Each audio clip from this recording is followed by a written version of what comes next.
Price Lord. இந்த நாள் வேத தியானத்திலும் பிரைஸ் மியூசிக் டிவியின் சார்பாக உங்களை எல்லாரையும் இந்த வேத தியானத்தில் சந்திப்பதில் நான் மிக மகிழ்ச்சி அடைகிறேன்.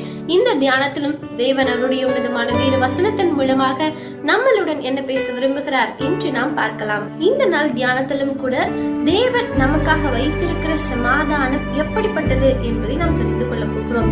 ஏனென்று சொன்னால் இந்த நாளில நம்ம பார்க்க முடியும், நிறைய பேருக்கு மூலமாக நம்ம கேள்விப்படுகிறோம், சமாதானம் என்னுடைய வாழ்க்கையில இல்ல, ஆண்டவர் சமாதானம் கொடுத்தா அது நிரந்தரமா இருக்கும் அப்படின்னு நம்ம கேள்விப்படுறோம். ஆனா என்னுடைய வாழ்க்கையில நான் அனுபவிக்கிறேனா அப்படின்னு சொல்லி கேட்டோம்னா அது கேள்விக்குறியாக தான் இருக்கிறது.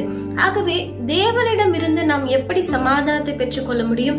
தேவன் சமாதானம் கொடுத்தா அது எப்படிப்பட்ட சமாதானமாய் இருக்கும் என்பதை நாம் தெரிந்து கொள்ள போகிறோம். ஆகவே சமாதானத்தை தேடிக்கொண்டிருக்கிற, சமாதானத்தை தொலைத்து தேடிக்கொண்டிருக்கிற, சமாதானத்தை பெற்று அனுபவிக்கவே இல்லையே என்னுடைய வாழ்க்கையில அப்படின்னு சொல்லி